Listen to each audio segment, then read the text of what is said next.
Welcome everyone to a brand new episode of Director Spotlight. I'm your host, Alex Figueroa. My co-host is Nate from Netflix Reviews. All right, Nate, so we're here. All right, we're at it again with Director Spotlight. This is one of our favorite segments we have that we provide every Monday at 9 p.m. Eastern.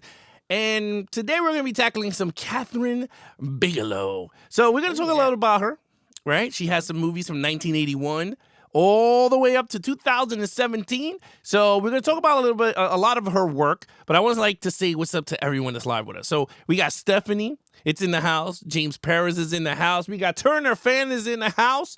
We got JoJo Joker. We got Pop Culture Evans in the house. We got Jay Manley. And pretty much that's everyone right now. But if you're, David McGuire.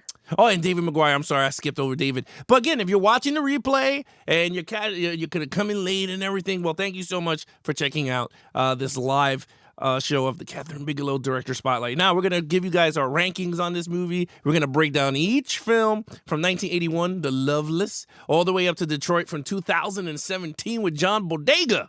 I hope I said his name.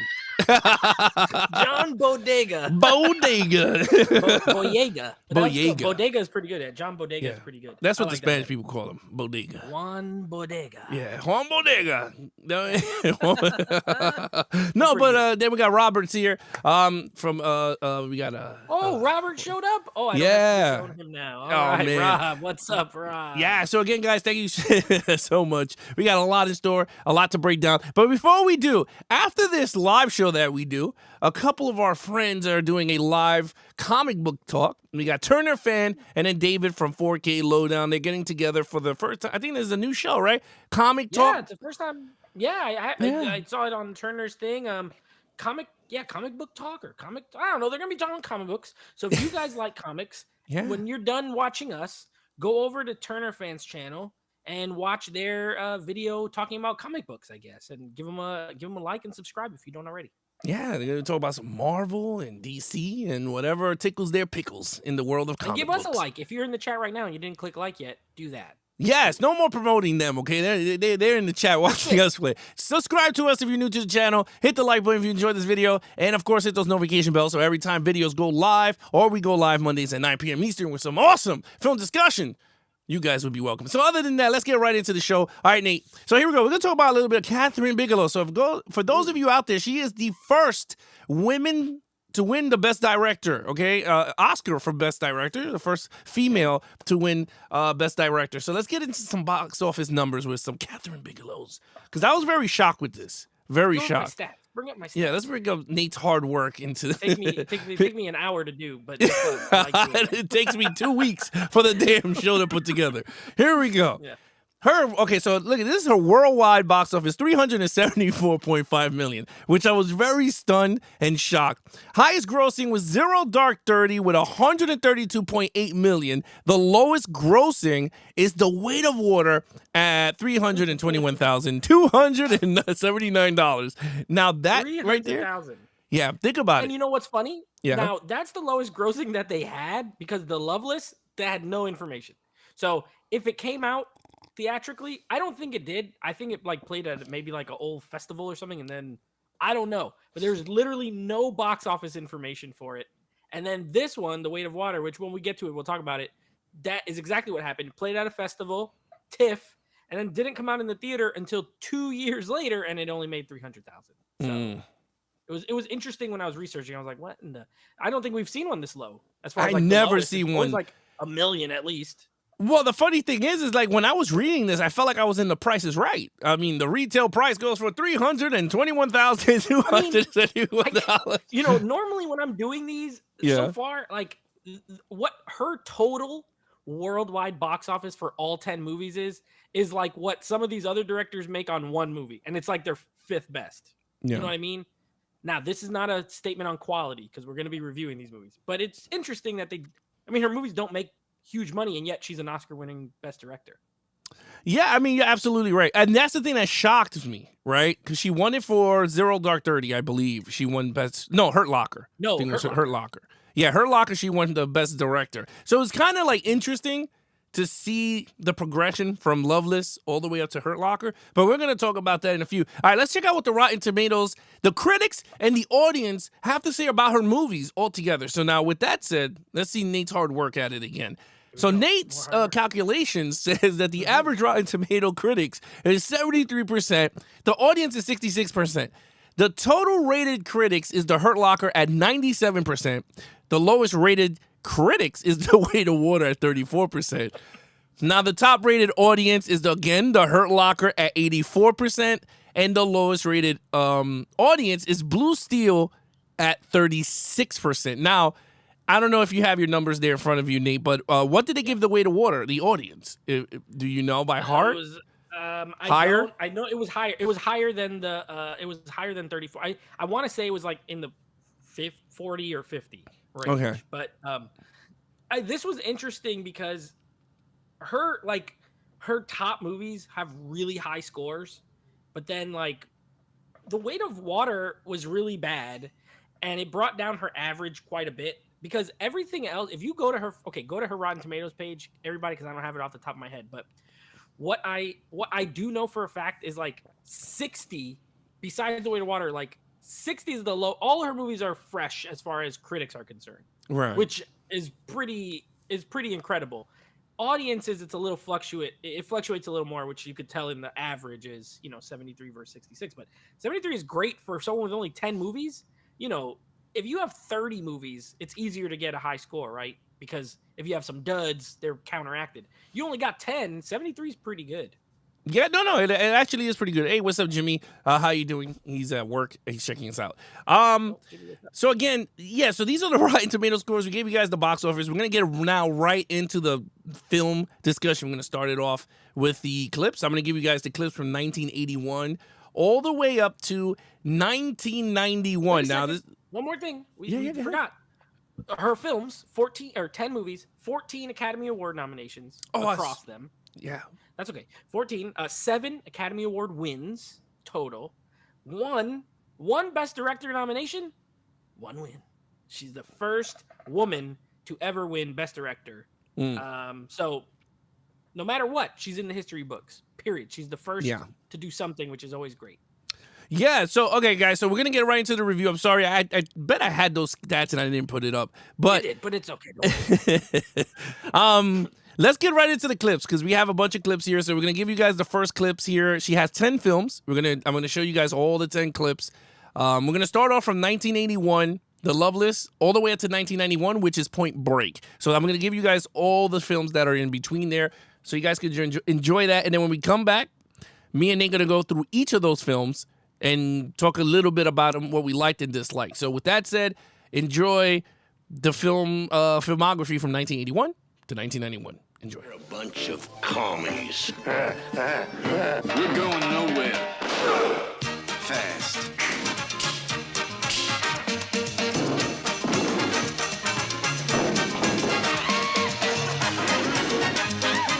Check out time.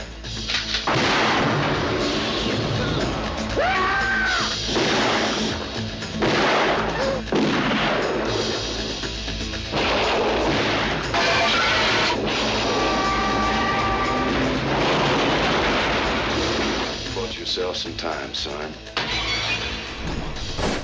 Megan, give me an answer to this. I don't understand. You want to keep secrets? Is related to the other shootings. Does it fit the pattern? Right down to the bullet casing. This guy must know you. Why me? It's just starting between you and me. Oh, God. Little Hand says it's time to rock and roll. Everybody freeze! Nobody move! Keep your hands up and your eyes down! We are the ex-presidents. FBI! Freeze! Special Agent John, Utah, day number 1 in L.A. Welcome aboard. You want to nail the bank robbers and be a big hero.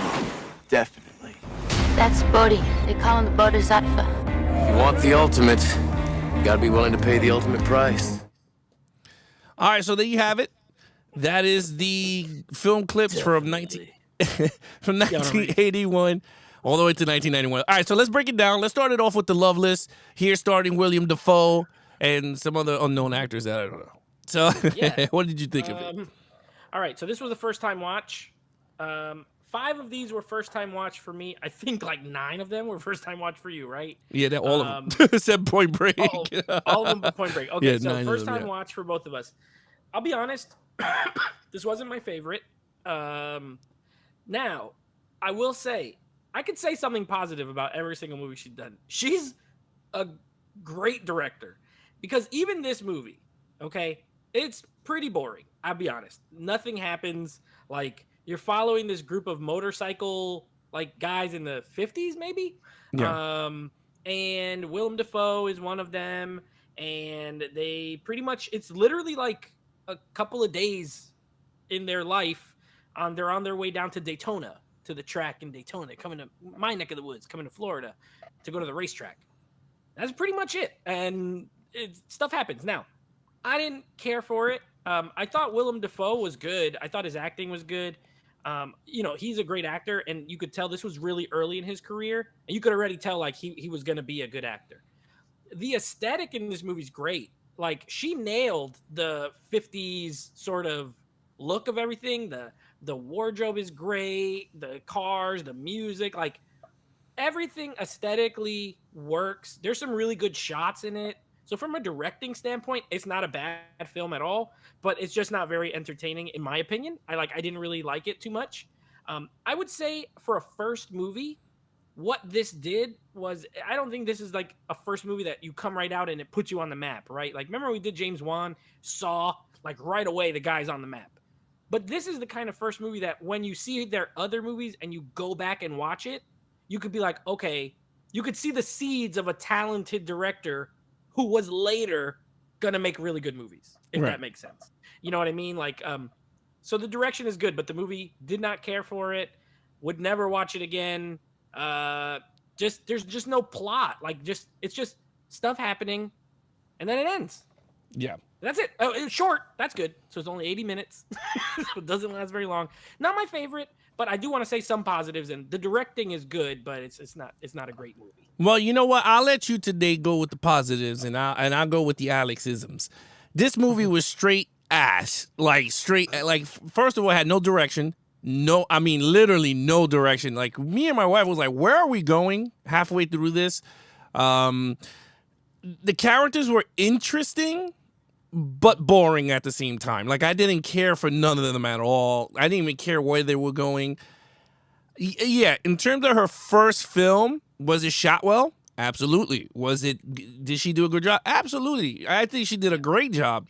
But in terms of reviewing, this movie is a piece of shit. Like, there's no way of holding back. Like, this is a really horrible movie. Now, we did a lot of directors' first movies. We did Christopher Nolan's The Following, and that was a masterpiece. Yeah. And that was a low-budget 16mm one. Yeah. You understand what I mean? The gate swinging. Others, not always. No, it's not. And I hate movies, and I'm going to say it now because this might be a continuation going down the line. I hate movies that abruptly ends. I hate that. Without giving me the ending, like, without closing the story, it just erupts. I don't like that shit at all. Like, at all. And Kathryn Bigelow do that. Yeah, but not in the way that she does it. Like, and I'm gonna explain it with some of these movies, because some of these movies I was just like, what the fuck am I watching? But you know we'll get through Honestly, it. I know exactly what you're saying. I'm not arguing it. But I'm like, if you watch a lot of Hitchcock movies, like, they just stop. Like, the story's going, and then they'll be like, he'll run over and like they'll hug, and then the movie's over. This is like a kind of a thing in older movies where it's not like now where there's this drawn out thing that it ties everything up. You're right. This doesn't tie anything up. Like, it just stops. Yeah, but at least Hitchcock gives you he gives you a story and a little bit closure before he cuts off those cameras. You know what I mean? Like, I mean, there's a lot that don't, but I get what you're saying. I'm not. Well, guess what? This is one of many, but this one is a piece of trash. You better sell your Arrow video of this on your Mercari. It's already on Mercari. Look, it's already on Mercari. This has, by the way, a 75% critic score on Rotten Tomatoes. Of course, the critics are gonna love this. Why wouldn't it's artsy? It's very artsy. It is an artsy film, to be honest. And I can like those, and sometimes I don't. This is one that I don't. So I This is agree with you. I This is didn't bad. like the film, Yeah. but she, not due to direction, the script wasn't good. No. And she was a co-director. We got to get that out the way too. Yeah. It was her and a guy. They like directed it together. So maybe he was the one who screwed everything up. Well, I don't know, but that was a piece of shit. All right, so let's get to the next movie, 1987, Near Dark, with my boy Bill Paxton, Lance Henriksen, and now you're going, wow, this is a good cast. This is a good cast. But guess what? This took DNA from Loveless, because, man, to me, this movie was doo-doo fest number 2. Oh, I did not like this movie, bro. I didn't like it. I'm gonna let you go because I know you're Mr. Positive. So I'm gonna let you go. So go ahead. Wait, let's do some Loveless review. I'm sorry. Let's bring some people's comments. I don't think if anybody. I don't know if anyone saw it besides Angelina in there. What did Angelina say? She said Loveless had no story, no direction. It was so painful that it made me want to unfriend Nate for doing this spotlight. Well, you know what? Just the last spotlight, she was thanking me so much for making you watch all them James Wan movies, and now she's ready to unfriend me, just like that. Gotcha. Wow. That's okay. All right. I understand. All right, so let's get to Near Dark. So what's your take on Near Dark? Yeah, I'm not just Mr. Positive. This movie, I love this movie. This is totally different than The Loveless.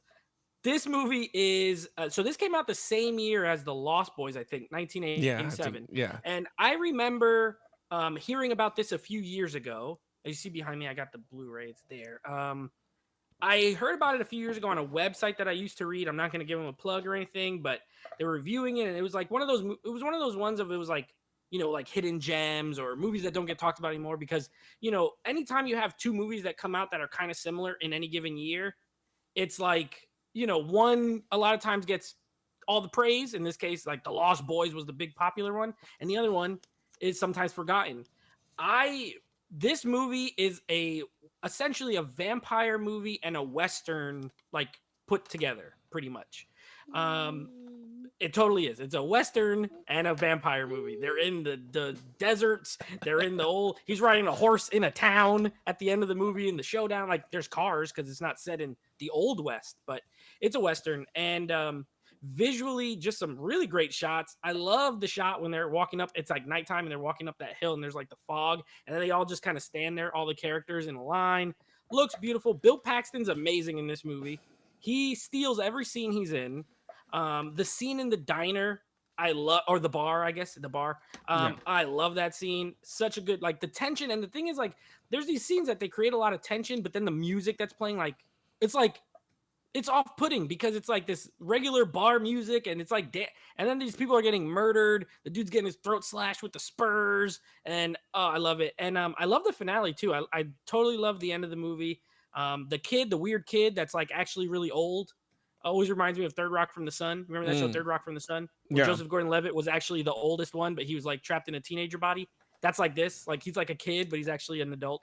So yeah, I love this film. I'm a little surprised you didn't like it, but not totally. But yeah, I think it's fantastic. Super underrated because to this day, I still know a lot of people who have never even seen it or heard of it. So for me, this is a good one. Well, look, to be really honest with you, I'm going to be really, really, like, I did not like this movie. And again, I love type of movies like this. This one I couldn't gravitate. I was bored because it was just like, okay, he got bit by a vampire, right?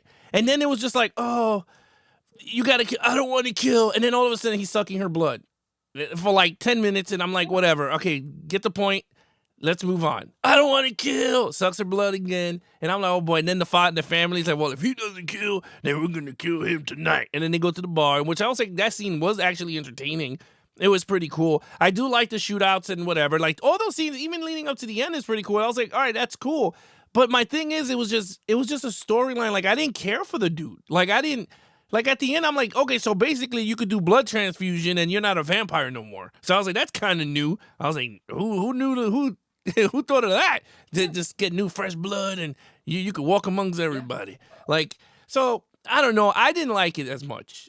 I just felt like it was just corny. I do like the 80s shots and the music and all that is pretty cool. Bill Paxton, I always said it, and Lance Henriksen are the best guys in this movie. They got aliens, right? 3 of the aliens. Yeah, 3 of the cast. aliens This was guys, the James Cameron stimulus package because they were together at the time. They got married like 2 years later, but he's like, hey, I did this movie Aliens. Here, borrow some of these actors. So you have Bill Paxton and what's her name, Jeanette Goldstein or something like that, and Lance Henriksen are all in this, and they're all really good. No, they're all good, but I don't know. To me, I just did not gravitate to this film. Like it's just like, and I understand why would you like it, and I understand why a lot of people, and I bet I'm gonna get a lot of hate anyway. You know, like Near Dark, it's like, yeah, shut up. Like I don't need to like everything. You like what you like. Yeah, I mean, whatever. It is what it is, but it's just, I don't know. There's something about this film that I was bored. Like literally, like I think again. Meanwhile, it ended erupt, like another ending that just ended. It just went. It just ended, and I was just like, ugh, like come on, like it just, I don't know. I mean, I guess it is what it is. I don't know, man. I wanted to like this movie, but I just couldn't get into it. I don't know. I don't know. Hey, it is what you know it what? is. It works for me. It doesn't work for you. That's the whole point of the But show. I do have it though. Yeah, right here on DVD. on Near DVD. Dark. That's a cool case too. It is. And I it's got liked a little it. bit of the old shiny on it. I think you'll like it though. Look, it has the. Wow, that's like a deluxe. I don't know what it is. My wife found it. I think it was like that's used sick. or news.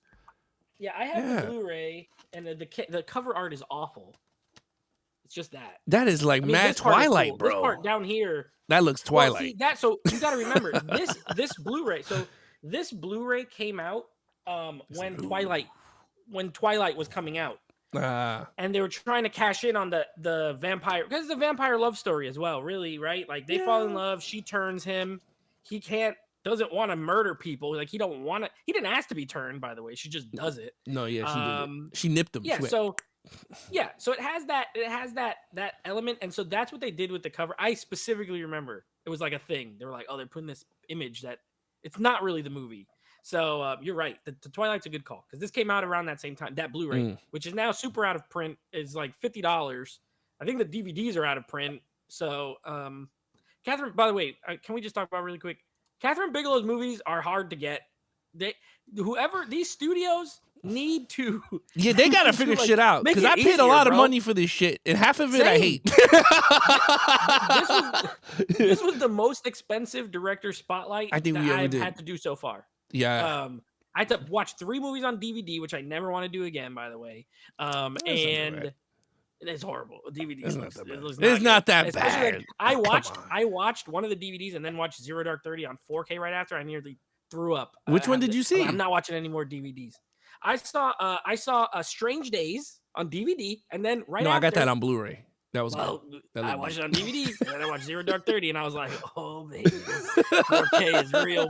This is how it's supposed to be seen. Yeah. But anyway, all jokes aside. Okay, so yeah, Near Dark, I liked it. You didn't like All it. right. Fair enough. I'm sorry. What did you give the rating for Loveless? I gave it a 0 out of 5. I'll give it like a 2 out of 10. Okay. 2 out of 10. Near It's Dark, okay. what are you giving Near Dark out of 5? Oh, 8 out of 5. 4 out of 5. 4 out of 5? Yeah, I really like it. Well, I'm giving it a 2 out of 5. A decent. It's a decent film for me. But okay, here we go. Next movie, which I was very shocked, right? Blue Steel, 1990. Okay. Yeah. Jamie Lee Curtis is a cop. And I was like, holy hell. This could be up my alley, but let's go. Let's see what you think. What did you think of this movie? All right. This was the first time watch. Same writer, by the way, same writer-director team as Near Dark. You had Eric Red, who, if you don't know Eric Red, he wrote a lot of genre movies in like the 80s and 90s. The Hitcher. You ever seen the movie The Hitcher with Rutger Hauer? He directed that. I like Eric Red. He's a genre guy, but he's done some cool stuff. So this one, I never even heard of this movie before we did this director spotlight, and I couldn't find it. I ordered a Blu-ray, and it was German, and it wouldn't play. And even though Amazon, the guy said it would play, it didn't. And anyway, it sucked. I had to send it back, and it was like $35. I had to get a refund. Anyway, found it on Vudu, free with ads. So I'll be honest, Alex. Yeah. This, out of all the 10 movies, this was the surprise movie for me, because I've never even heard of this. And while I was watching it, I was like, how have I never heard of this? Because this is my kind of movie. 90s thriller. The plot is so stupid. I mean, it is one of those, like, It Yeah. is one of the most ridiculous plots. Okay, let me lay it out for you guys. Jamie Lee Curtis is a rookie, and on her first night, on the job, she's driving around, and then she goes. She's in a store, and across the street, my man Tom Sizemore is holding up the joint with a gun. He's like, "I'm gonna blast you. Give me the money." Crazy. So she runs around. There's like action. It's like a little action scene. It's pretty good. She runs around, and then she blasts him. Well, he's about to shoot her. He's gonna shoot her. She blasts him. And then this crazy guy, who's one of the just shopping there, he finds the gun, he takes it, and then he ends up going on a killing spree with the gun, but he's like obsessed with Jamie Lee Curtis because he's a psychopath. And it's like a mixture of a action movie and tell me if I'm wrong. It's kind of like a slasher movie almost. Like this guy just except he doesn't stab, he just shoots. But it's a slasher movie. Like he's going around killing people. He's putting her name on the bullets. Mr. Krabs is the other cop, and he's trying to help her. Clancy Brown. I really liked it. I mean, it's not. I don't think the plot's very good, but I think the movie's a lot of fun, and I enjoyed it. And I'm a sucker for '90s action movies, so yeah, I liked it. Yeah, I mean, this one was surprising, right? I was just like, okay. I was like, you know what? Let me sit down. I never heard of this shit either. So when I sit down, I was like, no freaking way. When I was watching it, I was like, you know what it reminded me of? It reminded me of Red Dragon, right? It had that similar Red Dragon, right? Like the eerie dude. Creepy killer. Creepy killer, right? But so anyway, so I'm watching it and I'm like, wow. And Jamie Lee Curtis shoots the guy, right? And she was like, I swear there was a gun. And I was like, wait a minute. So everyone in the store cannot tell the story that he had a gun. Not everyone's like, oh, I don't remember he had a gun at all. Even the guy who had the cash register had the gun in his face. He goes, I don't remember if it was a gun. So anyway, she gets fired. But the best part of the movie is she's like suspended or something. Yeah, she gets because then the killer takes the cab with her. He takes her on a date, bro. He takes her on a date. This movie's great. They need to come out with an American version. Blu-ray. I need to have it. Yeah. So I mean, look, I think it was entertaining. I was actually having fun with this movie. There was some parts that was a little boring for me, but I mean, it's 90s fun towards the end. Yeah. I liked it. She was banging the dude, and he was in the bathroom.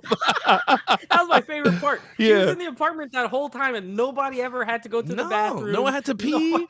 Like if someone finally does, blasted. Yeah. But what's funny? You put a towel over it, and it was a silencer. Like she couldn't hear it. That's what I was gonna say. He wrapped a towel over a freaking 38 Magnum, and he silenced it so bad. It's just one of those movies. You know what I was thinking of when I was watching this? I was like, if this guy was a villain in these Dirty Harry movies we're watching, he'd be awesome. This would be an awesome villain for Dirty Harry. Like he's working out. Working out on the old 80s workout. Oh my god! Like I want to do this on the Action Movie Guys podcast so bad. I just think it's so cheap. It's like pretty cheesy, but also legitimately well directed. Yeah. The script is corny, but like it's a lot of talent. So it's really weird, but I liked it. Let me just tell you something. Okay, before we go to Point Break. When he came out of the blue in the hallway and killed their friend, I laughed so hard. She was like, she couldn't move, and he held her like this. And she stood there yelling. And my wife was like, why is she running? I was like, I don't know. But she just stood there going, Nobody ran. Remember the guy earlier? He's like, no, put it down, man. Don't do it. Don't shoot me. Don't kill me. Let me tell you, there's some scenes there that's just 90s cheese whiz, and I loved it. It's so good. Anyway, so what did you give Blue Steel? What was your rating? Well, let's be honest. I know I just gave it all this praise. 3.5 3 out of 3.5. Yeah. I gave it a 3. I think it's a good movie. It's a good movie. Nowhere near 4 and a 5, but it's a good solid 90s movie. Okay. Quick break to the chat because some people did say some stuff here about Near Dark and this one. So we have Leonore says, hey, what's up, Leonore? He says, Near Dark was awesome. Robert says, Near Dark is a solid movie. Jose, of course, says he didn't see any of these movies. What else is new? Mm-hmm. Evan said, this movie is one that doesn't hold over time for him. Unless you saw it when it came out, it doesn't do well. That's Near Dark. I enjoy it, but don't love it. Yeah. Near Dark still, yeah.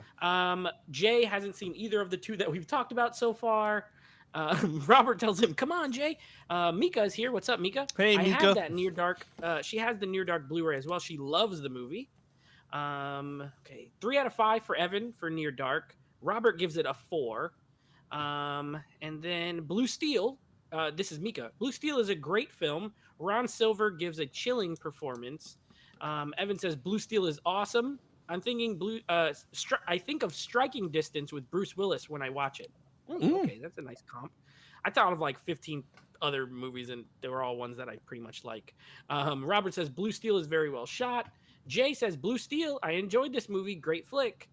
James said still waiting for Jamie Lee Curtis and Kathryn Bigelow to make the sequel Magnum. Oh, he's going with the Zoolander jokes. Blue Steel, of course. And then Ron Silver's a great actor. R.I.P. That was Jay.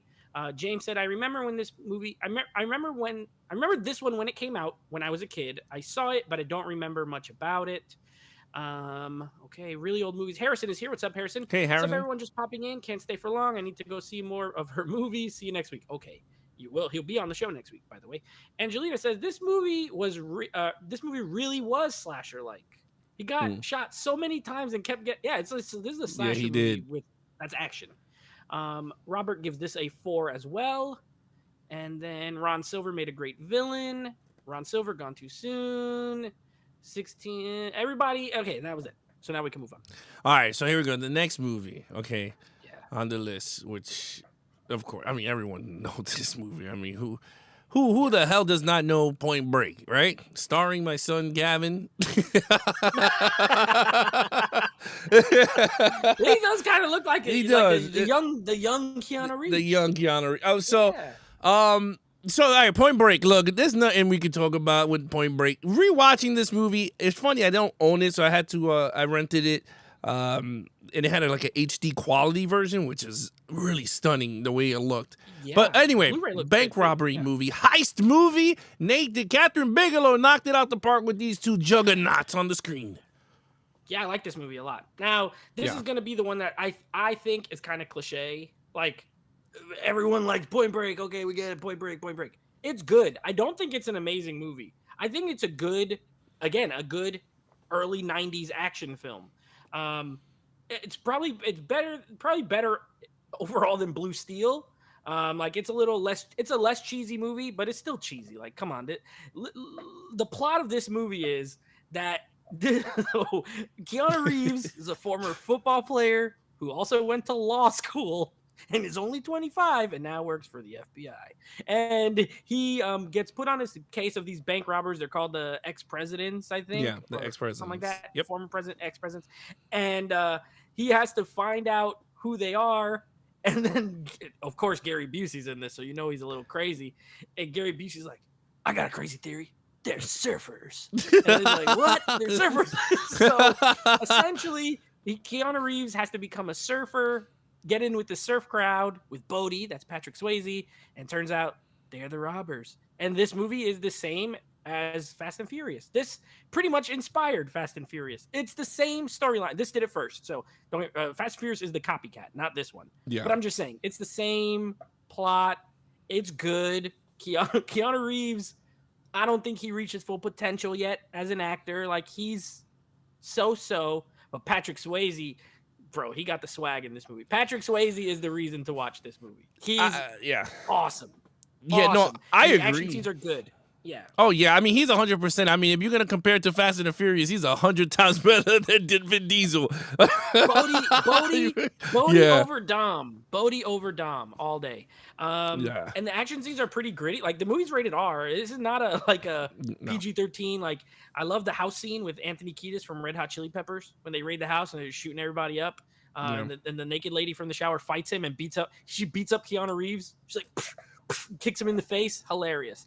But yeah, it's a good mix of comedy, cheese, and action, and I think it's a really fun movie. Look, dude, it's a great film. It still holds up. I was really into it. Is it better than Blue Steel? Absolutely is better than Blue Steel. I think I was more, I mean, yes, both films are different tones of action movies, and one is a slasher / thriller, and this one's a bank heist. But Big Papa Al loves his bank heist. And you know what? I love me bank heist. You throw me Keanu Reeves, And Patrick Swayze is mad good. My man does his Roadhouse Tai Chi. Yes, karate. Anthony Kiedis, bro. Oh Yes. my gosh. Why is he in this? I don't know. He's Red Hot Chili Peppers, but I like it. But you know what? It's 90s. So, and then Flea was in Back to the Future too. So, you know what? Red Hot Chili Peppers, bro. They did this. Flea was in Baby Drive. Flea's been in more movies, but Yeah. Anthony Kiedis looked like he belonged in that house. He did. He looked like he yeah. belonged there. He You know what I did. mean? But in all, I love the heist. I love him jumping out the plane without a parachute. Loved it because he was in the zone. I loved all that stuff. I like everything about the film. Yeah, you're right. Was it over the top with he was 25 years old as an FBI agent? Yeah. But you know what? It worked. It's 90s awesomeness. Kathryn Bigelow did a great job here. Surf. She's Huh? like, "You're not a surfer, man." Lori Petty, the girl. Oh yeah, Get outta Tank here, Girl. man. He just like he goes there to get like a sandwich, and she's like, "What do you want, man? Get out of here." He's like, "I want to surf. My family told me that I had to do what they wanted me to do. I died, but now I want to surf." And she's like, "All right, I'll help you become a surfer." Oh my! But here gosh, at 6 a.m. in the morning for training. Yes, this movie's something. Yeah. else. But it's yeah, fun. but It's fun. no, it's great. So what do you give this movie? What's your score? Oh, 4 out of 5. I enjoy me some Point Break. Well, you know what? I agree with you, my friend, because I gave this a 4 out of 5. This is the best one out of the 4 movies that we've seen in the lot. I mean, I know you like Near Dark, but for me, Point Break was the best out of the 4. So, with that said, let me see what you guys have to say. Angelina said, look, I made the same comparisons to the Fast and the Furious just this week. Robert Makes the Cut said 100% pure adrenaline, laughing. Robert Makes the Cut also says the opening scene at the shooting range, the FBI range master is keeping score on the special waterproof paper. That's true. That is so true. Exactly. James Perez said, I heard the remake was hot garbage. It was a piece of shit. I remember that. It's horrible. Yeah, it was really bad. It was like with karma, with the ocean and the energy. I And mean, the only good thing about it was that Teresa Palmer's in it, and she's really super hot. Other than that, that movie's not good. Mika said Point Break is a fun one. Loved it. And then she also said, she says the cutoff for the FBI is 37, which is considered too old. So not too unbelievable. I applied in my 20s. Must be 23. So there I don't you have think it. the unbelievable part is that he's young and going to the FBI. I think the unbelievable part is that he's already had a football, like a college or high school football career, and also went to law school, and is like, he did a lot for such a young age. I mean, and then he became a surfer. So. Well, I don't know if the law school was the hit. That was his cover story when he jumped in the thing. I think that was his cover story, because when they were playing football and they went, "Wait a minute, you're Johnny Utah." And he was like, "Yeah." He was, "What happened after the injury?" And then he was like, "I went to law school, man." He didn't tell him he was. I don't remember, because I could know be, he tells it, but I don't know. I think he was. I don't know. It could be wrong. But I think I think that was his cover story, that he went in law school after his thing. But he was 25 years old. From like college right to the FBI. She's like, FBI. I blew out my knee, man. I'm gonna become the FBI agent. Oh my God! ACL. I don't need one to catch you. No. And I love when he shot at the air. He was like, "Ah, bah, bah, bah." Yeah. Could have so shot dramatic. 10 birds flying by. All right. James Perez says, look, Point Break is the what? It's in the lexicon of current pop culture. There you go. So it's best for sure. So more so because I know MCU, Tony Stark calls Thor Point Break because of the hair and all that kind of stuff. Gotcha. Anytime they could bring it up, it's still relevant in pop culture, even though it's a 30-year-old, action movie. All right. Well, there you have it. All right. So here we go. Let's go. All right, so we're going to go on to the next clips of the next movies that she did. Now, this is from 1995, Strange Days, all the way up to 2002, K-19, The Widowmaker. So again, guys, check it out. Refresh your noggins with these clips. Have you ever jacked in? Have you ever wire tripped? You ready? This is not like TV, only better. This is life. 2 women were discovered in the kitchen, strangled and bludgeoned with an axe. This must be the kitchen, right? She came to the island to do a story. I think the killer was in love with one of the women. So it's an act of passion. About a murder that happened long ago. Okay, I response is still in dry dock. He was the elite of the Russian Navy. To undertake an exercise of this scope may be, with respect, premature. There is no doubt in my mind that K-19 is ready to fulfill her mission. The pride of the High Command. Sea trials begin in 2 weeks. The boat isn't ready. We deliver or we drown. All right. So there you have it. That is from Strange Day all the way to K-19, the Widowmaker. All right, so with that said, let's start it off with some Strange Days. Nate, what did you think about this cyberpunk style film? Take it away. So this was another first-time watch. Oh yeah. So if Blue Steel was the surprise in that I've never even heard of it, and then I was surprised how much I liked it, I think this was the reverse surprise of I have heard of this movie for years and years and how awesome it was, and I was somewhat disappointed by it. So this movie has an amazing cast. We'll just say this: every single movie she did has an amazing cast. Yeah, from Near Dark on, it's like all actors you've known and seen. This one got Angela Bassett, Ray Fiennes, Juliette Lewis, Tom Sizemore again, and then you got like a lot of character actors that you've seen in a lot of other movies before. Like it's it's well cast. I like the premise. I think this was written too. The story was by James Cameron, by the way. So, and it has that futuristic, it's 1999, and they were way wrong because this movie came out in 95, and they were thinking in 4 years they were going to have this technology that you put a little octopus on your head, and then it can make your thoughts be live streamed, and all this kind of, or your vision, what you see. Anyway, I think the premise is okay for a sci-fi movie. It's essentially, excuse me. It's not quite a murder mystery, but it's in that vein, except futuristic. I thought Ray Fiennes was good. I thought all the acting was good. I love Juliette Lewis in this. I thought she was really good because you don't kind of know where her loyalty lies all the way till the end. And Tom Sizemore, he was always a staple of like 90s films. He's pretty good. But this just didn't, I don't know what it was. This didn't click for me. This did not click for me. This was too long. It's like 2 hours and 20 minutes. And yeah, I don't know what it is about it, but it just didn't really work as well as I thought it was based off what I've heard about it. Like I was really excited to see it and I was kind of let down. I don't think it's a bad movie by any means, but it just wasn't one that I really enjoyed. Well, I never seen this movie at all.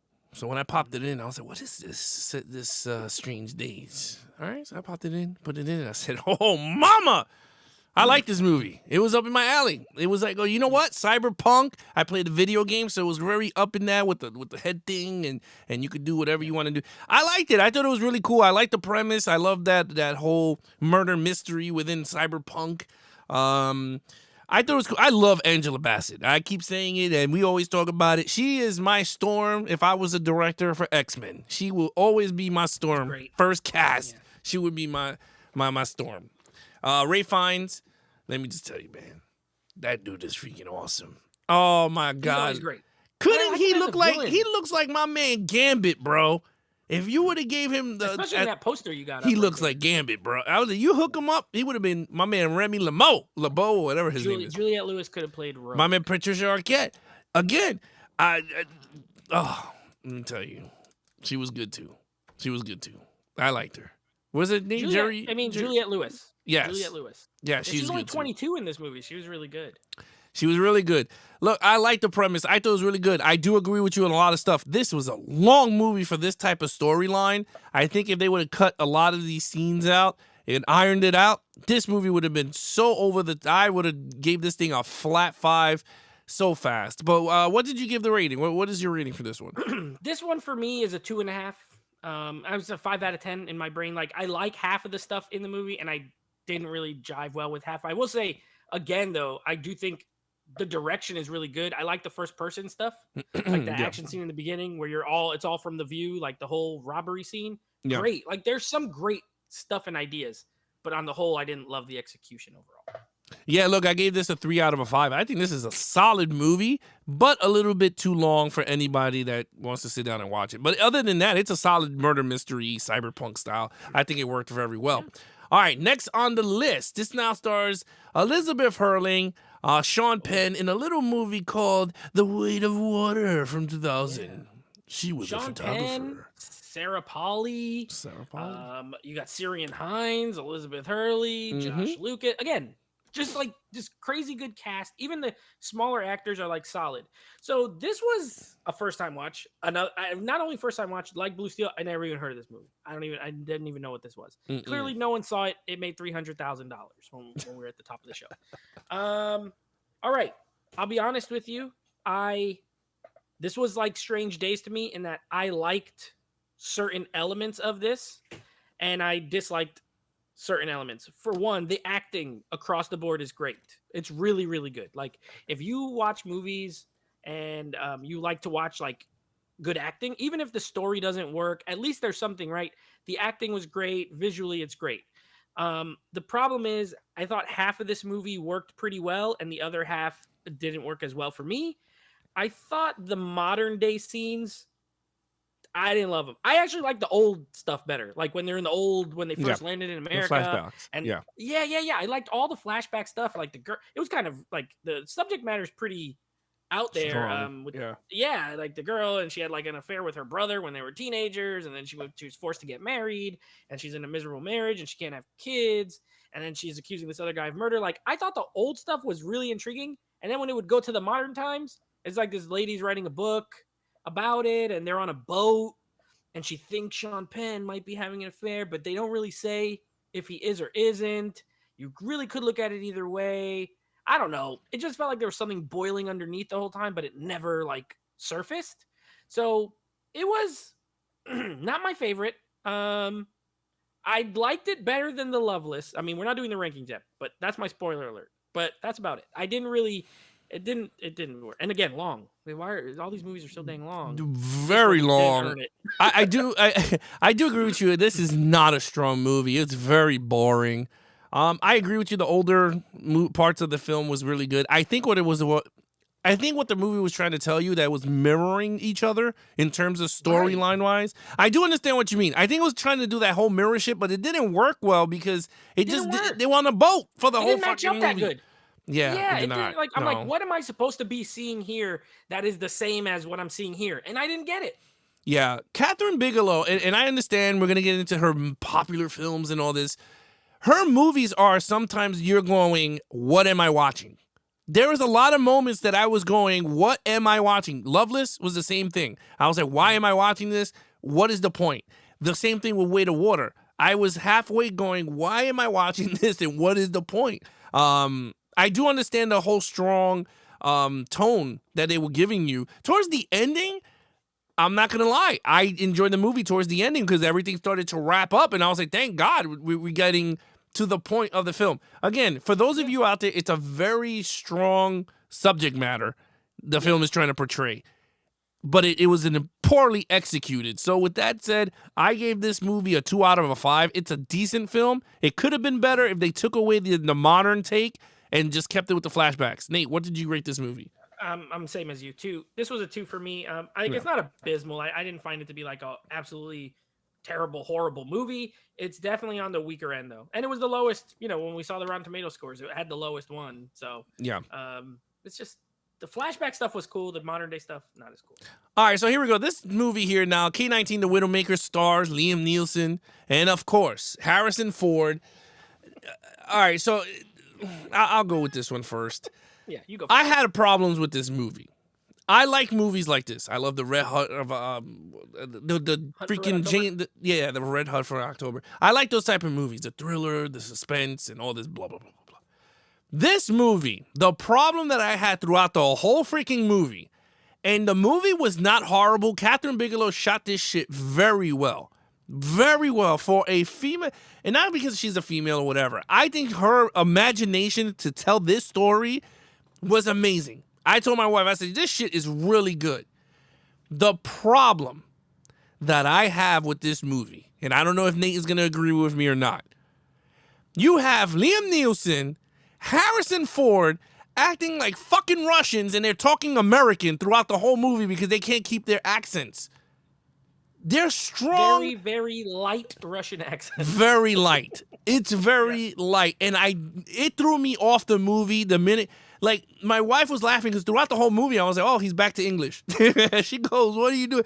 Like, it threw me off from the movie because I'm like, this is a really, like, I was really into this movie, but the fact is that Liam Neeson and Harrison Ford are not good Russian, like, their accents are god-awful. He sounded like Last Crusade, remember when he acted like Scottish and he goes, these tapestries, and the guy was like, well, if you're Scottish and I'm Mickey Mouse, and he punched him, he sounded exactly like that. Horrible when he was in the Anna Jones. Again, yeah. So what did you think? I love the story. I thought it was good if it was way better Russian actors. But what did you think of the movie? So this was another one of the first time watches for me. Yeah, same here, yeah. I think at this point, this was all I had 5. The rest of them I have seen. So, I agree with you on the accents. They were weak. I think the one smart thing The Hunt for Red October did was where they did that thing where they're speaking Russian, and then all of a sudden they're speaking English.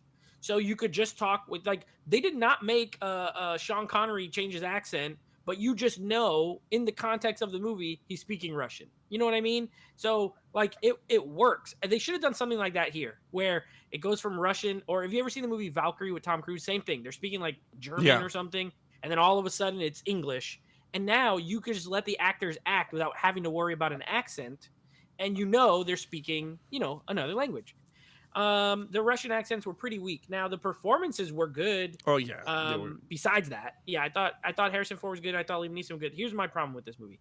This reminds me of so many submarine movies. It reminds you of Hunt for October. It reminded me of a not as good version of Crimson Tide. I never saw that. With Denzel. Okay, so I know we got it coming up early next year because we're doing the director spotlight for that one. But Denzel Washington, Gene Hackman, it's the power struggle, right? You got the boat, you get the people who are on one guy's team, you get the people who are on the other guy's team, who's right, who's wrong. It's similar, but that movie came out like 7 or 8 years before this one. And I have seen that multiple times. I had never seen this. So in my head, I just kept kind of comparing it to that. And that, I think that's far superior. I will say this movie shot really well. The confinement of the submarine, I think they did a great job. I thought this has a good cast as well. Also, Peter Sarsgaard is in this. And you know what? You know, Kathryn Bigelow, it should be said, for a woman director, like, this is a cast of all male actors. There's like no women in this whole movie except that one part where the lady's like running to give him a kiss goodbye or whatever. You know what I mean? She makes movies. She doesn't make, like, they don't feel like a woman's directing them. They just feel like a director's directing them. She's super, super good with these kind of movies. Yeah, I thought the attention to detail was good. The storyline was fine. The music was great, though. This has a great score. Yeah. Fantastic score. So I liked more than I disliked. I thought it was good, but just good. No, yeah, I mean, like I said, I gave this movie, was it a 3 out of 5? I thought it was a good movie, but yeah, I also give it a 3 out of 5. Yeah, I think it's just the accents annoyed me, but other than that, I think everything was solid. It was spot on. All right, here we go. We're gonna go on the next batch of movies. Now, this is of course the popular trend. I mean, the popular ones. Recent ones. Yeah, the recent ones. So this is going from 2008, which is The Hurt Locker, all the way up to Detroit 2017. Sit back and enjoy these clips. So what do you got? The car has been parked illegally.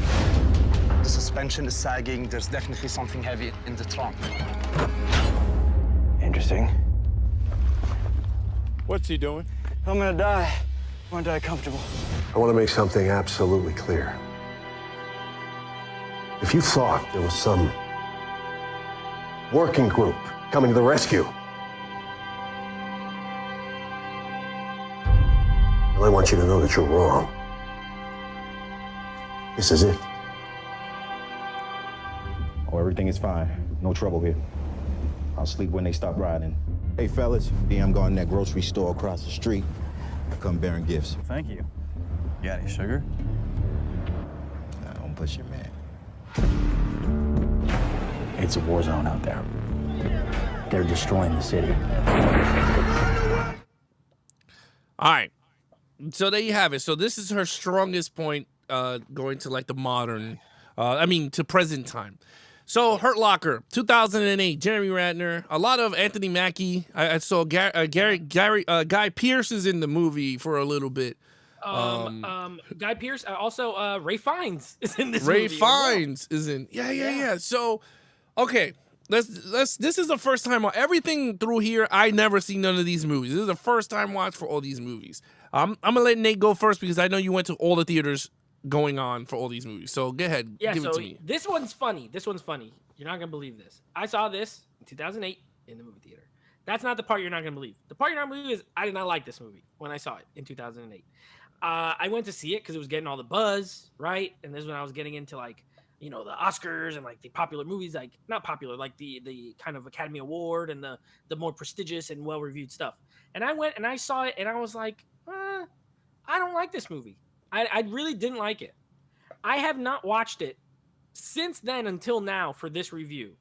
And my opinion of it is totally different. I absolutely loved it. And I almost was like, what the heck was I thinking the first time I watched it? Now, granted, I was 21 years old and, my tastes were a little bit different than now. I'm in my mid-30s, but my goodness, this movie's so good.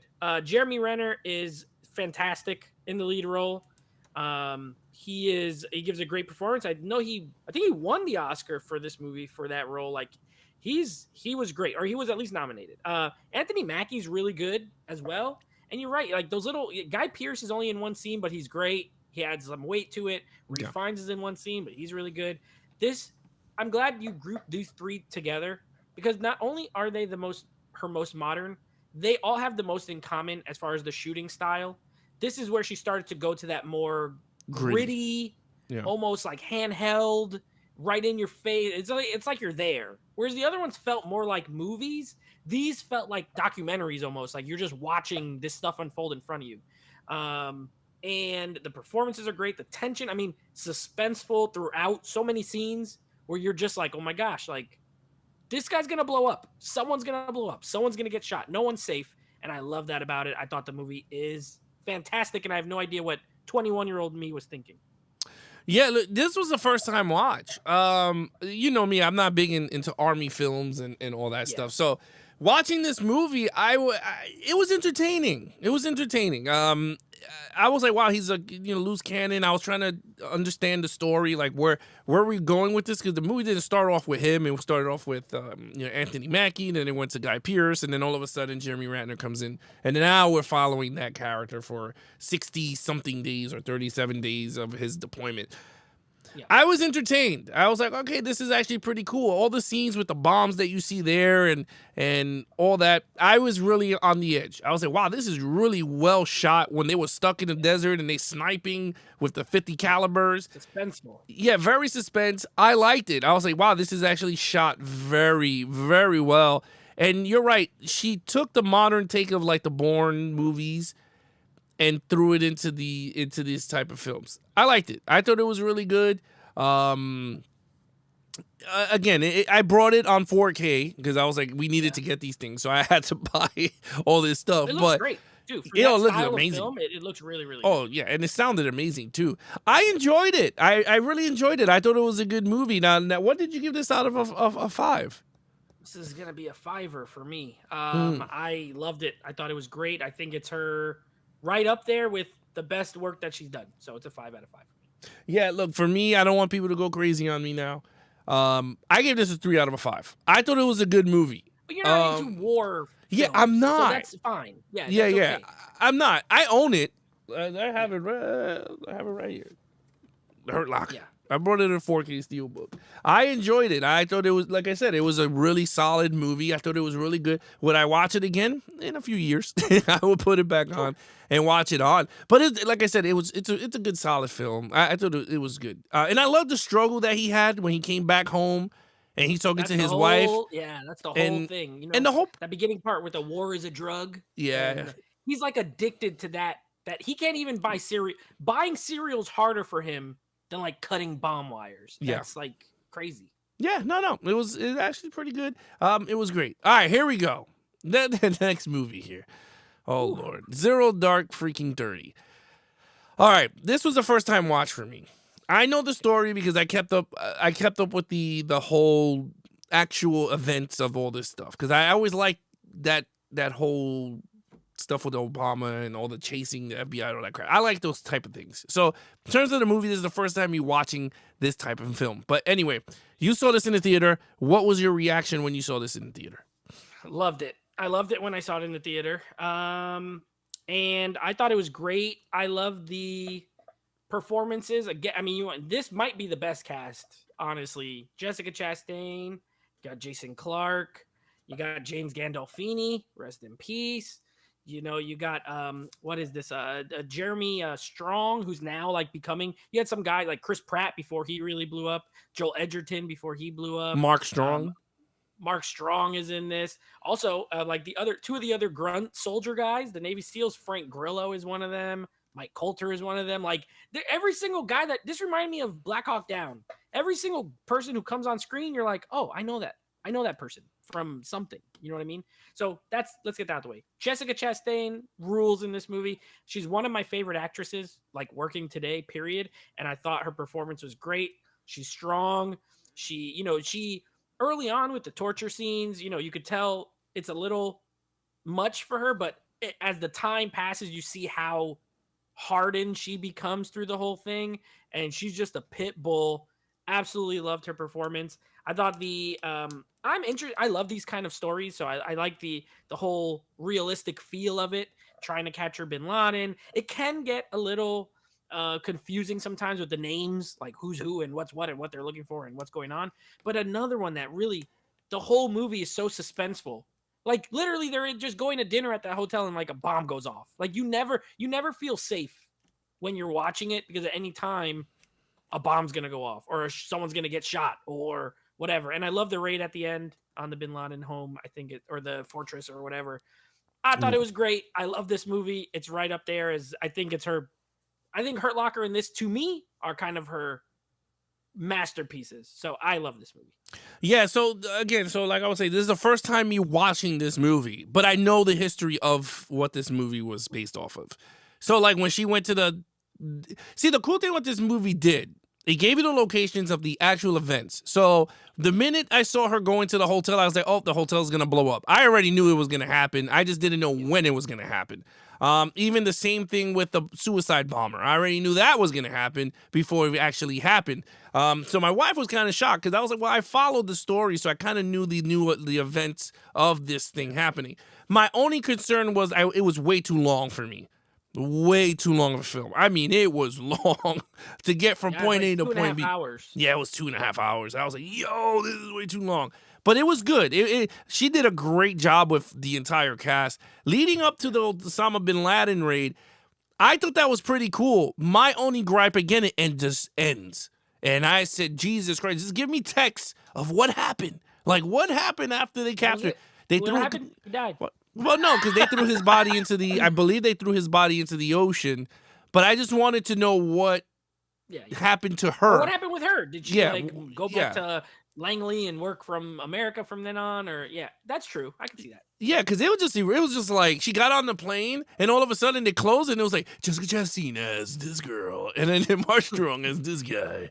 And so other than that, I thought it was strong. All right, so what did you give this movie? What is your thing? 5. Another 5. I think Hurt Locker and this are a great double feature because they're both kind of in the same vein. One's the Iraq War, one's the search for Bin Laden, but 5 for me. Yeah, I gave this a 3 out of 5. I thought it was good. I was like, you know what? It's a good film. I don't think I'm ever going to watch this again. I brought this digital for $5. They had it on Apple, and I was like, you know what? Great. I don't think I could watch this in 4K right after watching a DVD, and then you'll like it. Oh, dude, every time we do these things, I watch it on DVD and go into 4K. Trust me, it doesn't bother me as it does to you. It's so annoying. I never want to watch DVDs. For me, it does. It just does that. But I'm a snob at this point. You're very snob. All right, here we go. The next one. The last but not least, the John Boyega. I hope I said it right. John Bodega with Detroit. Now, this is based on another movie that was based on true events, and then of course they highlighted the best parts, and then they took away, the certain other parts that they don't know if it's accurate or not. I forgot what it's called. Is it recitation or reenactment or whatever it's called? Yeah, I mean, guess reenactment. It's based on a true story, and they all of these movies, there's always some inaccuracies or whatever. I feel like Zero Dark 30 is probably very accurate. Very but the rest accurate, can be taken with liberties. All right, so what did you think when you saw my man John Bodega? I like this movie too. Now, I don't think it's as good as I don't think it's as strong as Zero Dark 30 or The Hurt Locker. And the only reason I again compare it to those is because they're kind of made very similarly, you know. I think once again the cast is great. The acting in this is amazing. I think John Boyega, he always kind of reminded me of like a young Denzel Washington, but in this movie, he especially feels like a young Denzel Washington. Got Anthony Mackie back here. Will Poulter is the absolute worst in this movie. And I mean that like his acting's so good that you'll hate him. You will absolutely hate him. He's right there on the poster. He looks so annoying. Can't stand that guy. He plays the cop and he's the worst. But I think the storyline, you know, it's the same. You know what I think it is? That I don't keep it at that level. I do think it's very well made and it's very good. But it's too much in the same vein of kind of what she'd been doing that it's good. I can't really say much bad about it, but I didn't love it. It's like, okay, I thought maybe it was time to go off. Yeah, okay, this is not a war film, but it's kind of a war film. Like if you watch it, the way it's presented. Yeah. Yeah, it's like a war in Detroit in the streets, you know? Yeah.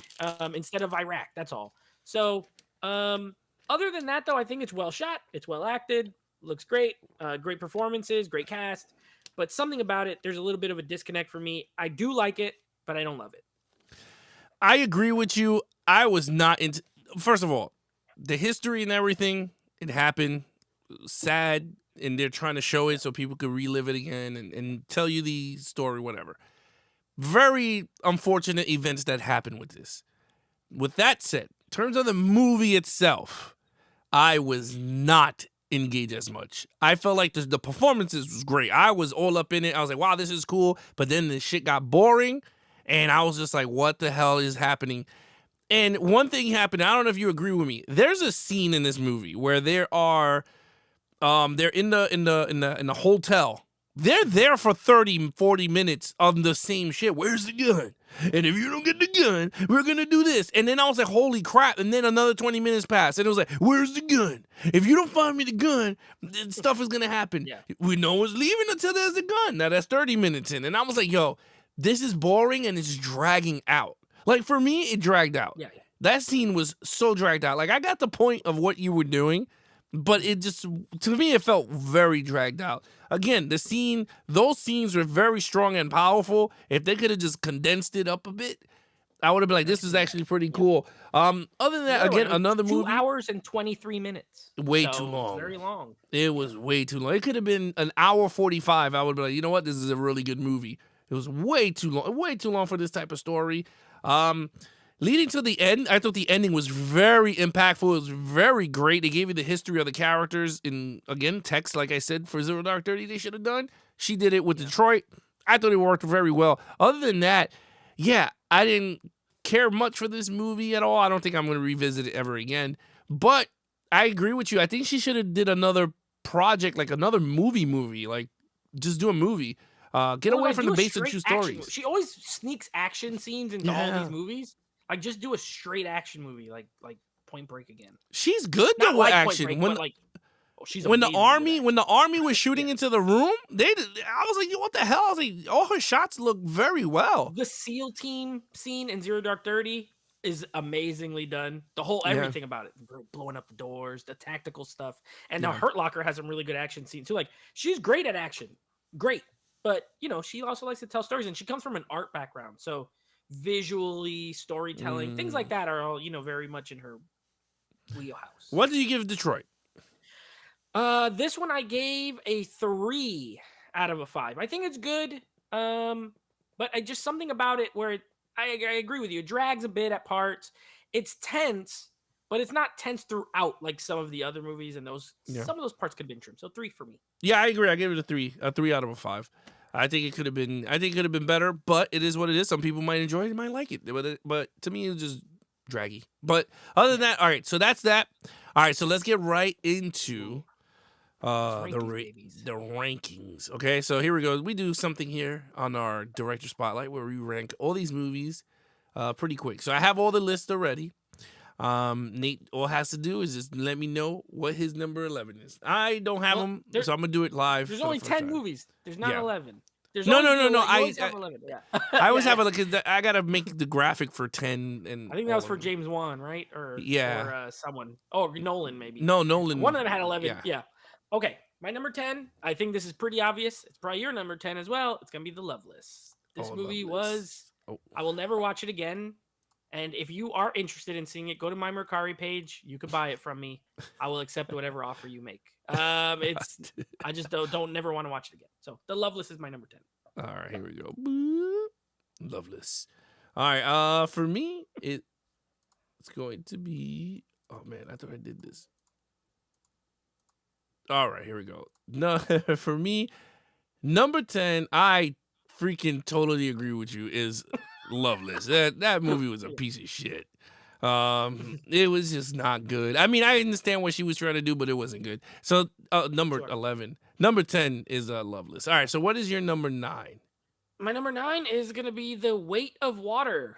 Better than The Loveless, sure. There's times where I was really engaged and really intrigued, and then there's other parts where I was not at all. And very uneven film. So yeah, that's my number 9.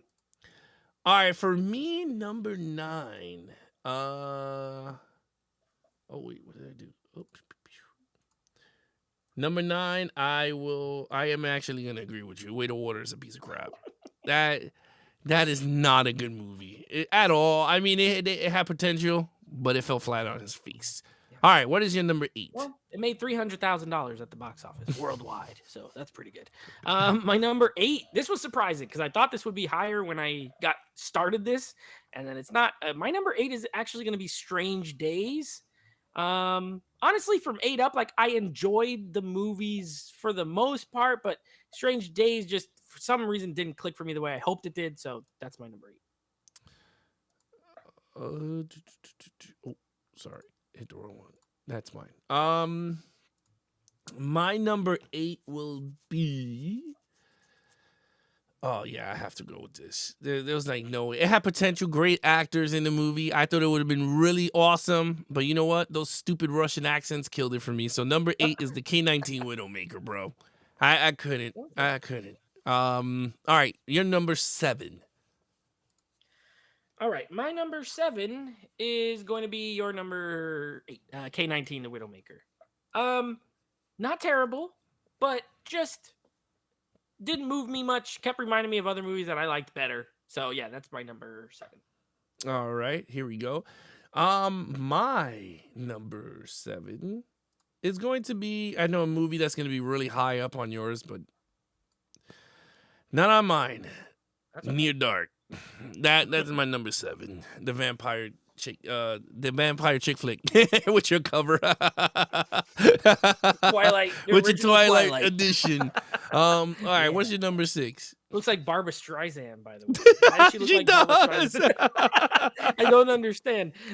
Okay, what is it? 6? My number 6 is gonna be Detroit. I thought it was gonna be higher. But man, when I rewatched and watched some of these other ones, I was like, I like these better. So yeah, 6 for me is Detroit. You know. I'm gonna go with you on that one. Detroit will be my number 6 on that one. I didn't see that. That's sneaky. All right, so that's number 6 for me.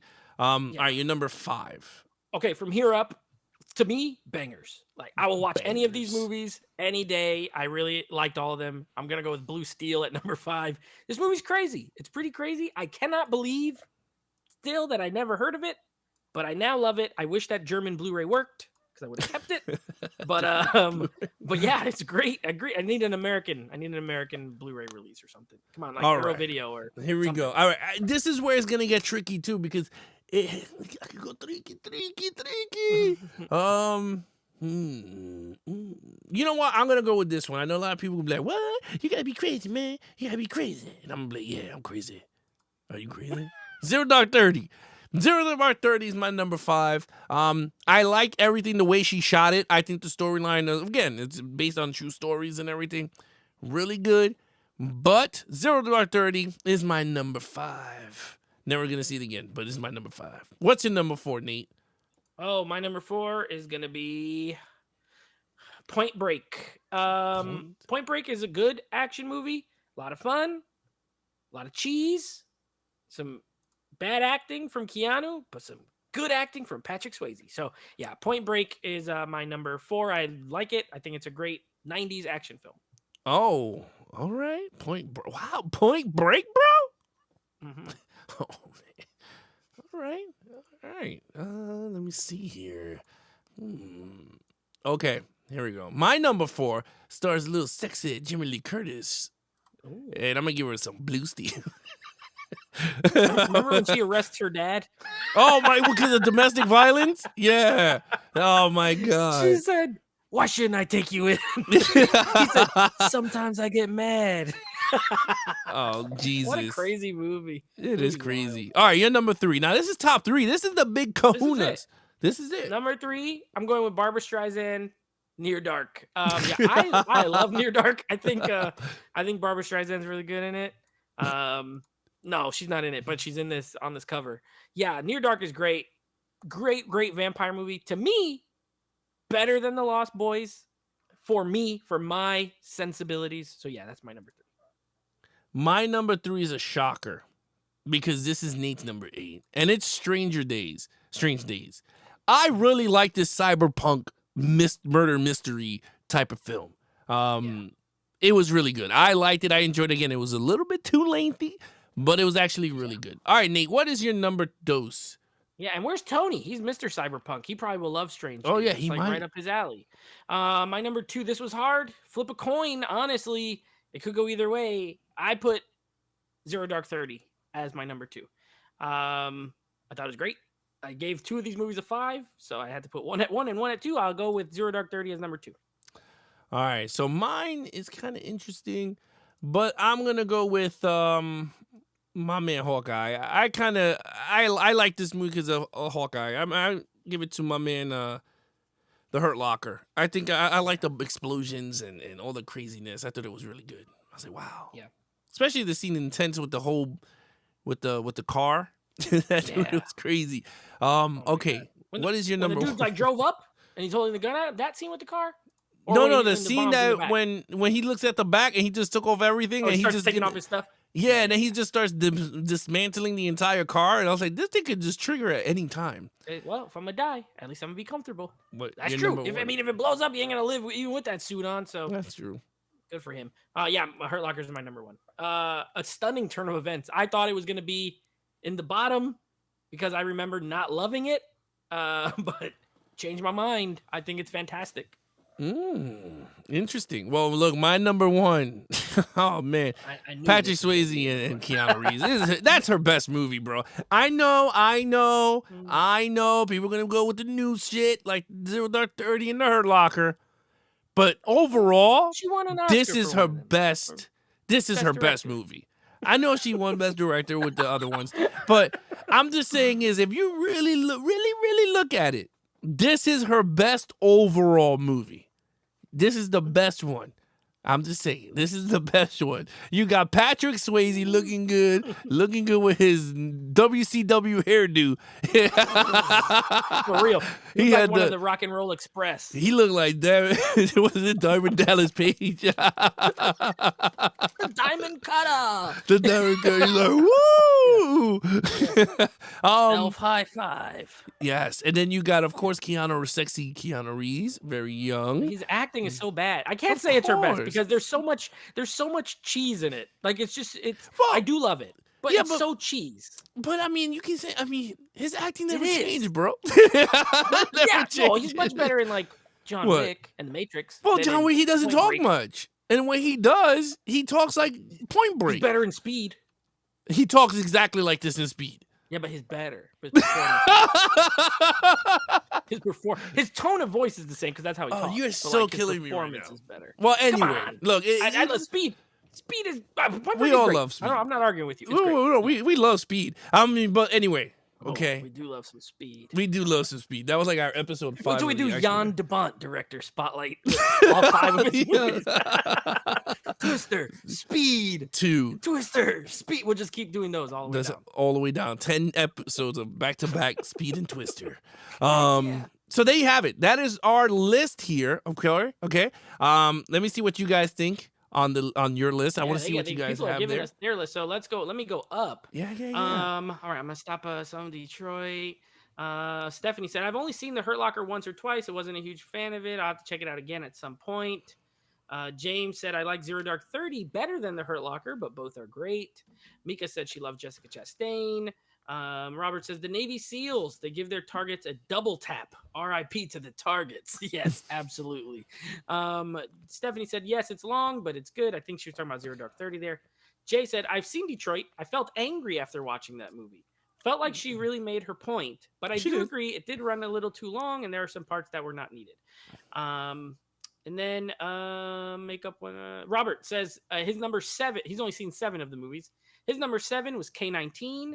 Number 6, Strange Days. Number 5, Blue Steel. Number 4, Point Break. Number 3, Near Dark. Number 2, Zero Dark 30. And number 1, Hurt Locker. So this is pretty much like almost the same as mine, except Detroit. Yeah. He didn't see Mika, did you catch that? I'm sorry, but did you catch that mess up in Zero Dark 30 with the Navy Sea? I mean, when they were breaking into the Osama's thing, Chris Pratt shoots the guy on the staircase, right? And he starts to kick him. When he kicks him in the nuts, and you see the actor legs clenched when he's doing it. It is I had to rewind it because I was laughing. Because you see him, he shot him, right? He goes tap, tap.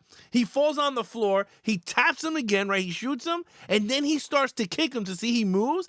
But he kicks him right in the dick. And you see the actor's legs open. And when he kicks him, he closed him mad quick. And I was laughing. I said, well, they left that shit in there. It's one of the funniest scenes. We were laughing I did there. not see it, but I will now be going back to look at that. Is it? I think it said Mika. Yeah, but my chat just.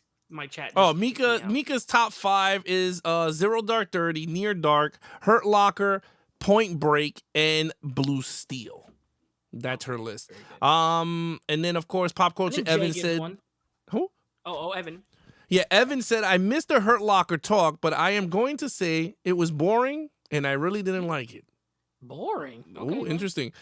Jay Manley said, wow, hot take, Evan. And then James Paris says, wow, Point Break should be top 3 no matter what. And he's talking to you, Nate. Well, he's wrong. And then, of course, Evan said his number 4 is Blue Steel, 3, Zero Dark 30, 2, Strange Days. Interesting. Ooh, and then his number 1 is the masterpiece of Point Break. So a lot of people agree with me with Point Break as number 1. James Paris says, look, 30 years from now, we will still talk about Point Break. We will forever be crazy for Swayze. Crazy for Swayze. I like that. Crazy for Swayze. I like that. Yeah. And then, of course, Twister with an A at the end. Now, okay, there you go. This is our list. Okay, let me just bop this back to the top. I will say, this was fun. I'm glad we watched these movies. You know, I always liked the movies of hers that I had seen. Yeah. So I'm glad that we went back and saw the other ones. To be honest, the only one that I loved of the 5 I didn't see was Blue Steel. The rest, I'm glad I watched them, but I probably won't watch again. I'm getting rid of those DVDs ASAP. I'm going to be really honest with you. Out of all the movies that I saw, Point Break might be the only one I watch. Hurt Locker, I might watch like from years from now. But other than that, Hurt Locker and Point Break would be the only 2 that I would watch. Other than that, I don't even think I would revisit any of the other ones at all. Fair. Unless we do another action movie, guys, on one of the stupid movies. And then we got to break it down even more. But, I mean, other than that, that's pretty much it. Now, guys, we're going to do is we're going to open up. I know this is a little late, but if you guys want to talk to us, give us what you guys been seeing or anything. It's free to call. We do not keep your phone. This is all Google Voice. You can call in. You can talk to me and Nate quick. We want to hear from you guys. What did you think of the Kathryn Bigelow if you rewatched it? What are your funny takes from the film or anything? Or give us your live rankings live or what you have seen. But yes. By the way, we have a great kind of tied to this. We have a great director for our next director spotlight. I guess we'll reveal next week so you can make the thumbnail. Yeah. But we have our next director that's going to be at the end of December. That should be a lot of fun. And then of course next week's show, Harrison will be here. It's a What the Haul, and it's going to be our personal favorite boutique releases in our collections. So Come with your Arrow videos, Kinos, Scream, Shout Select, Criterion. Anything that's not just the regular studio release. We'll be talking about the ones that we like the best that we have. So that's our next show. Yeah, I mean, you could reveal who it is. I mean, I just got to make the graphic. Okay, so our next director spotlight. I thought I was trying to be funny, and I was like, we're doing Kathryn Bigelow. What if we do her ex-husband? So we're gonna be doing some James Cameron. I felt like someone's number calling one. in. Oh, All right, hold on. We'll let the call go. Hello. Hello. Oh, hello. Hey. How you doing? What's going on, man? We're doing pretty good. Sounds like Rob. Let me pause that. It's kind of doing a delay here. Oh, okay. So what's up? Well, not much. Like a couple of movies I've seen in the theater early in the week was last week was the Menu. The Menu. Loved it. We're very fun. Yeah, I loved it too. It was really different than I thought it was gonna be. Yeah, kind of refreshing. I thought, than your normal, kind of horror. Little combination of everything. Little drama, little black little comedy, horror, sort of thriller. That black comedy, yeah. Yep. Yeah, I mean, other than that, what else did you see? Oh, and she said. He said, yeah, she said. That he said, that he said, she said. Yeah. How was it? Yeah, you know what? I liked it a lot. Like the performances or like from the two actresses powerful, especially the one that played the not the Zoe Kazan, Carrie Mulligan, but the other. Yeah. Played Cantor, the reporter. Yeah. Yeah, she was. I like those kind of movies. Is it like the movie Spotlight? Because I like that movie. Yeah, kind of like that. Or no one comes to mind. All the President's Men, like that. Oh, okay. Yeah. I like those movies. Reporter movies. Yeah, well, too bad it's not doing good at the box office. But you got Wakanda Forever taking over everything. But. Well, I mean, to be honest though, you're the only person that I know that has seen She Said. I didn't see it, and I don't know anyone else who has seen it except you. So it's just not. Yeah. I don't know. Maybe it's too close to the actual time frame of what happened to make a movie about it. That too, I think. And also, when I went into the theater, I was like the fifth and sixth person in the whole auditorium. That's pretty bad. I had almost a whole place. So. No. And what else? Well, I'm having a big problem with FedEx. Could I get my movie? Could I get my Blu-ray, please, from Walmart? I got the Pearl Blu-ray, the Walmart version of it. That cover. Hmm. God, it was. I was supposed to get it Thursday. I'm about to. I don't know. I'm about to scream or something. I was on the phone with them earlier too. Usually I don't complain. I think they're pushing me to the edge.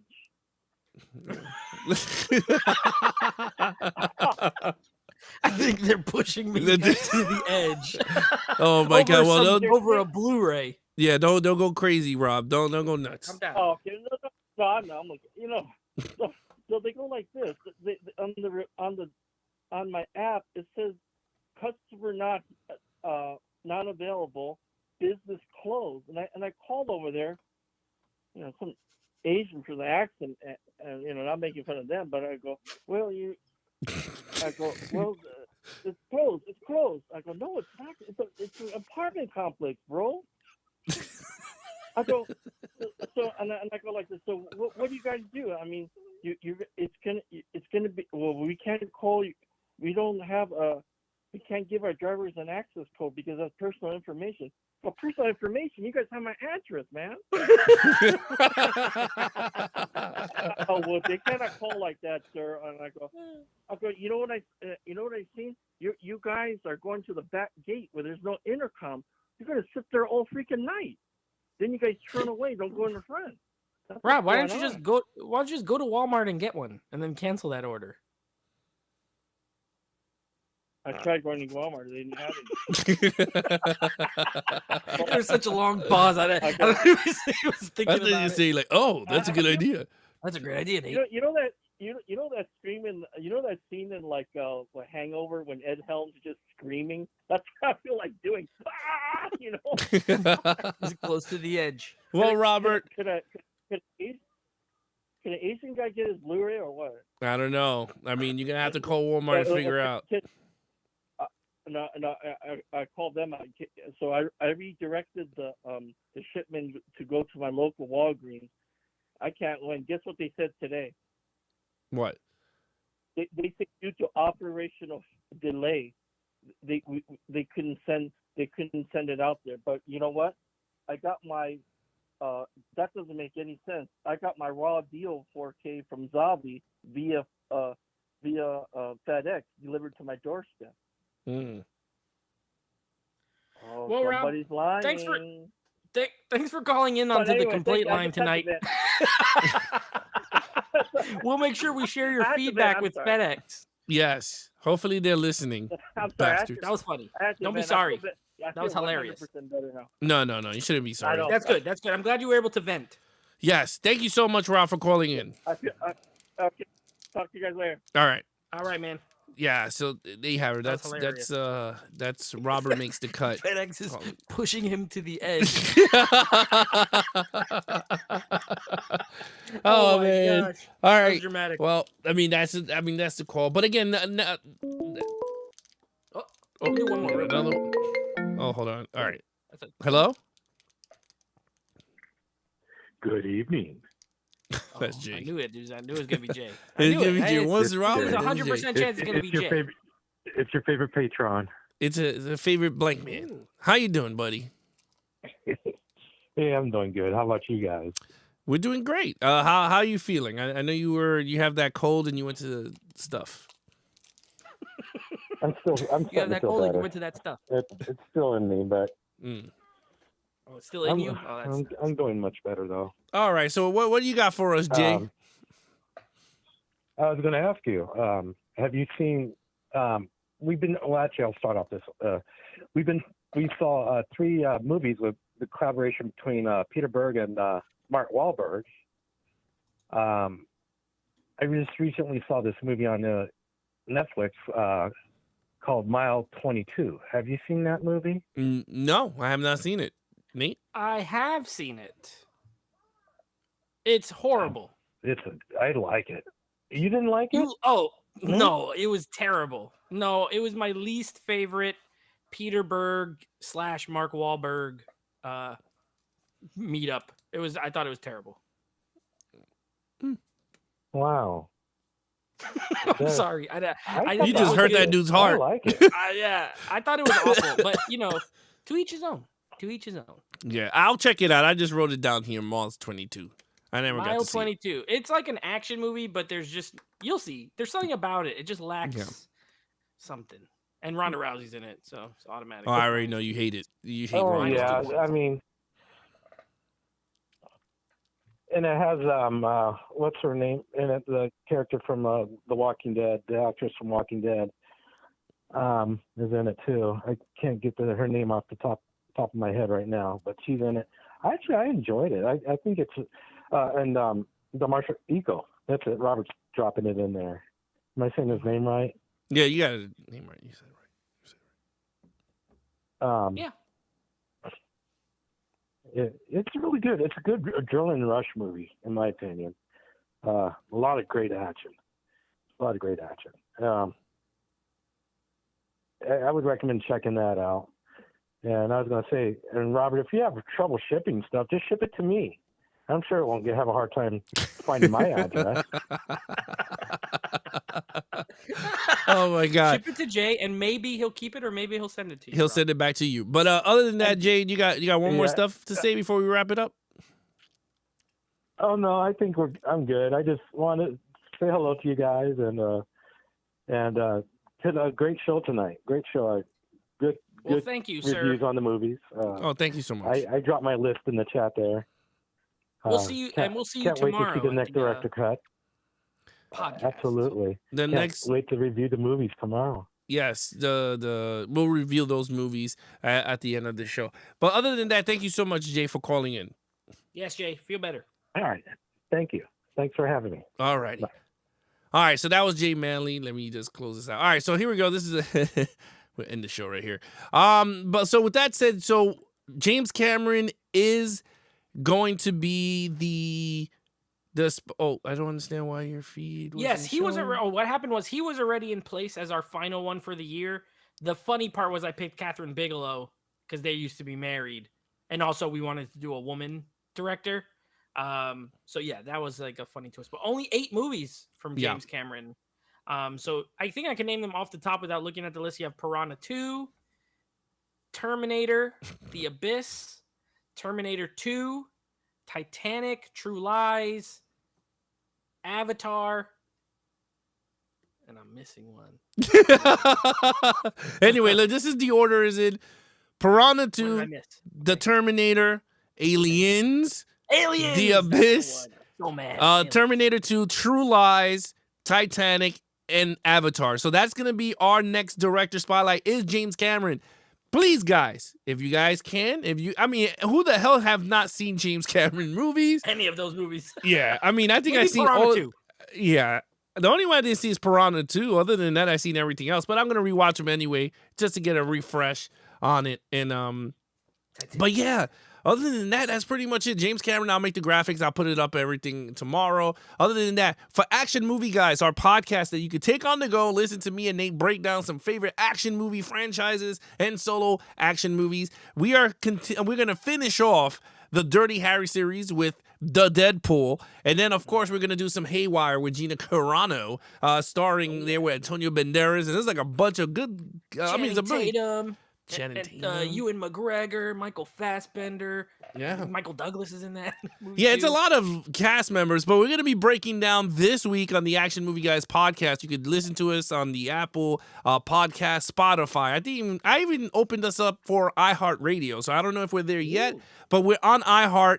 It should be there now. And of course, FM Player. I think that's another one we just opened up also, FM Player. So check it out, Action Movie Guys. We're finishing off the Dirty Harry. Then we're going right into we'll say that on the podcast. I keep saying that. Yeah, You want to know wait. what's next? Go listen to the podcast. Yeah, listen to the podcast. Other than that, guys, Nate, it's been fun. It's been a great night. I love my director spotlight. Next week, Harrison is from Really Old Movies is coming into the show.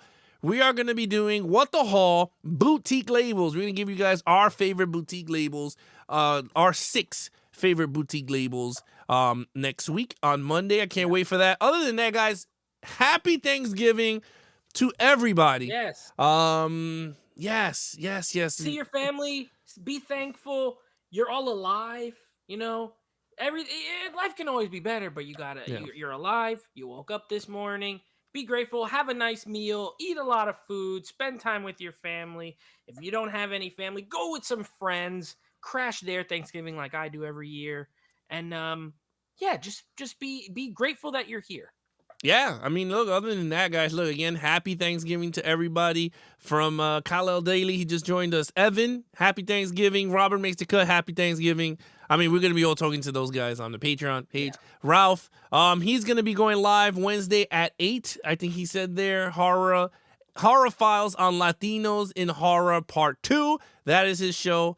That is going to be doing Wednesday at 8 p.m. Eastern. Other than that, Mika, have a happy Thanksgiving. Again, everybody, if you're watching the replay, happy Thanksgiving. We will be back Monday at 9 p.m. Eastern with our boutique labels, our 6 boutique favorite boutiques on What the Hall.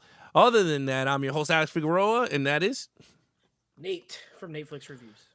Be awesome to each other, geek out, and happy Thanksgiving to all.